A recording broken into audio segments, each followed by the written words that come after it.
Wala na, stock up na kasi yung center stand natin eh. Ito na lang talaga ang option. Grinder. Woo! Tingnan nyo naman yung makina na. Hindi naman ako nagulat. Siyempre B1 to. Pero sira na, Kuya Russell. Sino ba namang gaganahan dito? Oh. Oh. Tingnan mo yung throttle body. Yung chassis. Puro kalawang yung chassis. Pati tipos natin. Ito totoong ball race. Tapos tignan nyo naman yung dumi niya, no?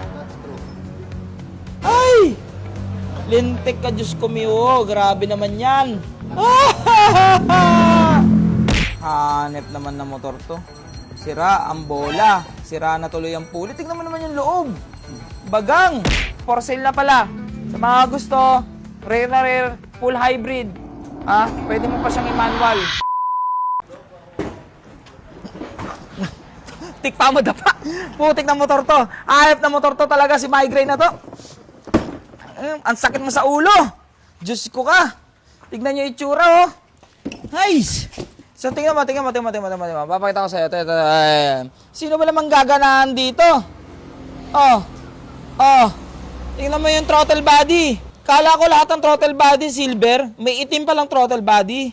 Tapos yung head, ang dumi rin. Yung chassis. Puro kalawang yung chassis. Pati tipos natin. Ito totoong ball race. Alam mo ano na lang makintab sa motor na to? Ito ang lagayan ng ECU. Ayun na lang, oh. Putik na motor yan. Hayop! So anyway, ngayong araw, itatry ko yung best ko. Maging bago lahat yan. Ngayong araw, pagkakasyahin natin, wala pa lang akong relo. Re-restore natin yung chassis, pakikintabin natin yung makina ng mabilisan. Siyempre lahat yan meron dito sa BCK Garage, ha? Kung gusto nyo lang, ha? So, balikan ko kayo. Tingnan nyo naman yung makina na. Hindi naman ako nagulat. Siyempre B1 to. Pero sira na, Kuya Russell. Sira ang ruler. Ang dala naman nito. Partida, wala pa tayo sa papugian. Nasa makina pa lang tayo, hanap na to. Ay! Tapos tignan nyo naman yung dumi niya, no? Ay! Lintik ka, Diyos ko miyo. Grabe naman yan. Wala na. Sira pala ang block natin. Ang laki ng kayod. Papakita ko sa inyo. Talagang malas. Ito lang talaga yung downside pag bumibili ka ng mga second hand. Yung gantong mahilig ka mag-build. Swerte ka na lang talaga kung makachamba ka, Kuya Ras, nang wala talaga tamang makina. Pero yung mga gantong itsura ng motor, ito talaga yung literal na build. Build from scratch. Aray ko, yun, oh. Aw. Wala eh. Dala din ng stock up. Walang langis eh. Uy. Ganda, oh. Hey! Punong-puno. Ay, Diyos ko. Hanep naman na motor to. Sira ang bola. Sira na tuloy ang pulit. Tignan mo naman yung loob. Bagang. Putik. Alikabok na may konting puli. Ano? Alikabok na may konting puli. Ang lala ng motor na to, boy. Luging-lugi sa 30,000. Putik na yan. Palit lahat. Hindi naawa yung may-ari. Kahit sana may onti naman na hindi papalitan. Wala na. Stock up na kasi yung center stand natin eh. Ito na lang talaga ang option. Grinder. Kawawa talaga sa'yo. Migraine. Migraine ka talaga.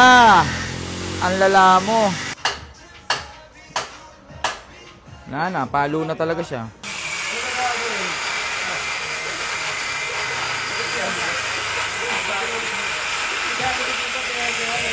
Ay, grabe yung dumi. So ngayon, para mabawasan, i-degreaser muna natin. Degreaser muna para mabawasan lang at luminis-linis bago natin pasok sa sunblast. Sabi ko, di ba lilinisin lang natin? Putik na yan, boy. Tingnan mo nangyari kay migraine. Putik na yan, biyak, boy. Biyak. Hayop na yan. Lintik, boy. Paano ba naman? Sira pala. Hindi na namin nasama sa video. Nung ini-start, may tumutunog kasi. Yung block, di ba? Yung block. May tumutunog. Tapos ngayon, tignan nyo kung gaano kadumi yung makina. Tignan mo naman. Paano mo naman iano yan? Oh, partida kanina pa nagdi-degreaser tong tao ko dito. Oh, kanina pa yung degreaser namin, oh. Pakalahati na, oh. Hayop na yan. Diyos ko naman, hindi pa rin nalilinis. Ang lala. Pag ganyan kasi, hindi natin pwede basta-basta i-sunblast. Kasi may langis yun eh. Kailangan matanggal muna natin yung langis kahit onte bago natin ilalagay dito sa sunblast. Tapos ito yung malala ngayon. Yung pinakamamahal-mahal kong Byled. Tignan nyo. Yung Byled na to. Utik na yan. Boy, rare na rare na yan. For sale na pala. Sa mga gusto, rare na rare, full hybrid. Pwede mo pa siyang i-manual. Ayan, oh. Manual mo siya, pwede. Tapos, may issue lang po pala on tito. Yan, may singawan ng hangin dito sa ilalim. Putik yan, Diyos ko. So ngayon, pasensya na kayo. Kala ko talaga matatapos ko ngayong araw eh, pero wala eh. Shit happen eh.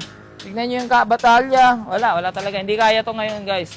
Putik na yan. Mukhang pending muna tong si migraine.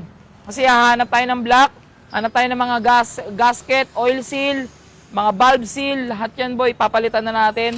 Wala eh, ganun talaga eh. Stress ako. Ano? Tapon ko na lang kaya, ano?